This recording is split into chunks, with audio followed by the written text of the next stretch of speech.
Hello again, everyone, and welcome to this podcast. That's right, this is a podcast, Love Letters to Pam, that's also being broadcast as well, though, on our YouTube channel, Traveling with Jack and Pam. I know it gets a little confusing, but they are different. The podcast is dedicated more to life, grief, loss, things like that. We have some of that on the YouTube channel, but we also do the travel videos, cooking, restaurant reviews, and things like that.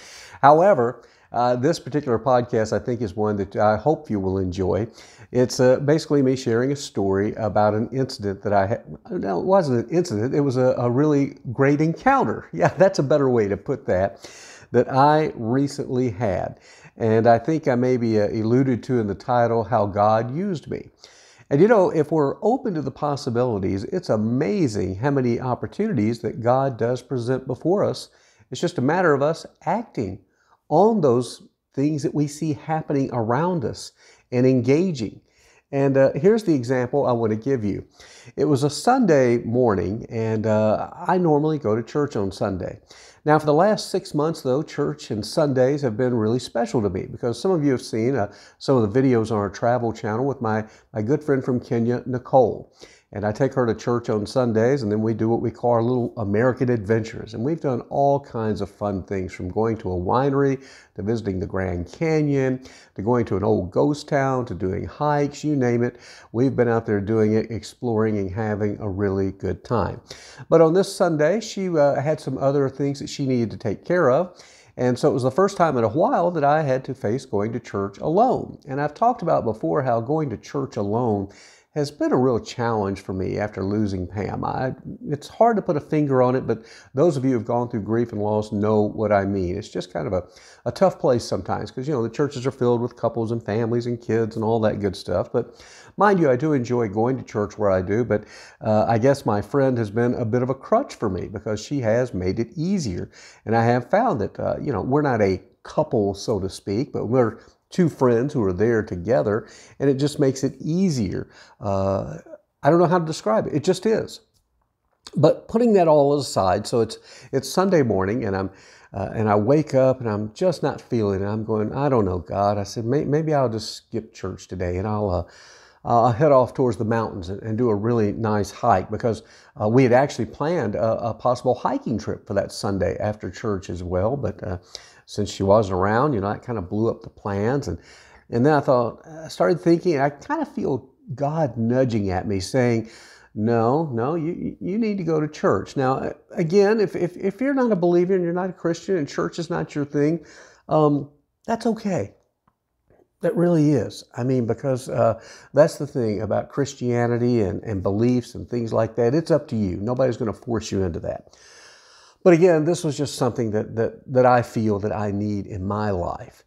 And so I rolled out of bed and I got my shower and I got dressed and I thought, oh, okay, I'll go to church. And as I was driving to church, though, I kept praying to God. I don't know if you ever do this, and you know, you don't have to be down on your knees, eyes closed, and your hands folded to pray. You know, have a conversation. That's what I do. I like to say I have conversations with God. So as I'm driving along, I'm like, God, I said, just show me a way to use me this Sunday at church. I don't have my friend with me. It'll feel a little awkward again. But God, just show me why you didn't want me to take the day off. Show me why I need to be at church today. So I got there and walked past a lot of different people and such, and it was a little different feeling. First time in a while, again, been alone going to church. And then as I entered the sanctuary, I sat over on the right side of the sanctuary. And I spotted a woman over to the left side of the sanctuary by herself. And she was really well dressed, and she reminded me a little bit of Pam. She had the highlights in her hair. She was very fit. I mean, she was a very pretty woman. And she was over there by herself. And something told me to go over there and sit closer to her. And the reason being, at our church, they'll oftentimes, during about the first part of the service, have you greet one another. You know how that goes. Turn around, greet your neighbor. Something just told me that I needed to speak to this woman. And so I went over and I took a seat right behind her. Like she's right in front of me, and then I took the seat just to the right of her on the row behind her. There weren't a lot of people. We were kind of in an empty row area there. So it comes time to do the meet and greet, so to speak. And so she's only got her by herself in a row. I'm by myself on my row, and she turns around to me, and I turn to her, and I said, "Hi, my name is Jack," and she tells me her name, and then I said, I said, "Do you come here often?" She says, "Oh, I come every now and then." I said, "Well, I come kind of regular." And then I don't know what came over me. I said, I have this thing that I like to call, people have told me I have widar. And she laughed a little bit. I go, "If you don't mind me asking," I said, "I get the distinct impression you're widowed." And she goes, "Well, your widar is 100% correct. I am." And I said, "Oh my goodness." I said, "This morning I thought about not coming to church." And I said, "But something told me I needed to come here, that there was going to be a reason for me being here." And I said, "I think it's you." And I asked her, I said, "When did you lose your husband?" She goes, "Well, it's been 4 years ago." I said, "Oh my gosh." I said, 4 years for me too." I said, "Mine was October of 2019. She goes, "Mine was November 2019. We had an immediate connection there. And it was time to, I said, "Well, look," I said, "I want to get your information." And I said, "Maybe we can get together sometime." I said, after the service, we'll exchange contact information." She goes, "Great." So the service goes on, and we continue on in the service. And I'm continually just, at one point during the service, I am asking God in my head, I'm actually responding to God. I'm saying, "Oh my gosh, Lord, I know why you had me here now." And I'm going to almost make myself cry now, but I was moved to tears while I was sitting there. It was like, man, I just need to listen for the voice of God. And it was very clear to me that God meant for me to be there alone on that Sunday, and for me to find this woman.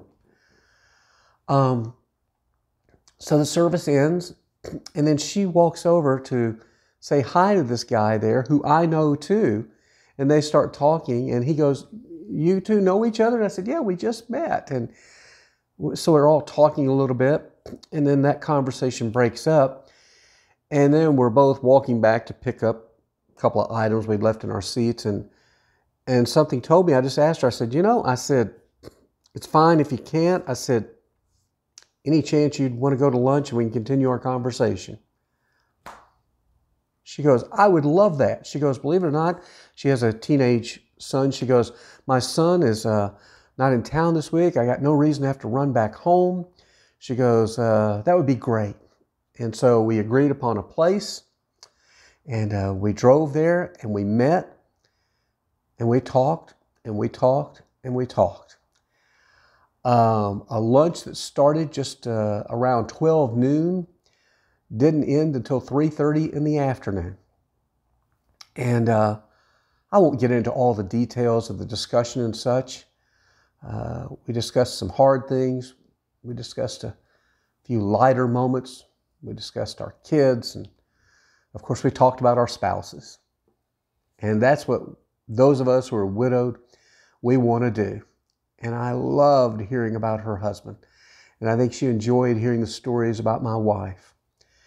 And we talked about our struggles that we go through. We talked about how people have this view of how we often look like we're just doing terrific and we're great. And we both laughed about how we can put on the best front with the best of them. We can be Hollywood actors and actresses. I mean, you all know what I'm talking about there.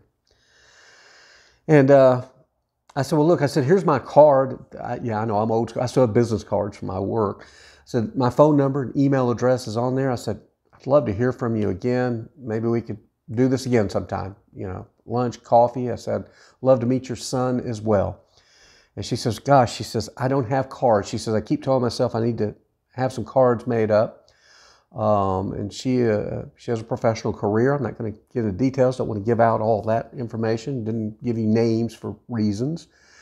And she says, but I'll definitely reach out to you. And we walked out the parking lot. We gave each other a hug. And I said, I knew God had me at church for a reason today. And she goes, yeah. She goes, me too. She goes, I don't go as much as I should.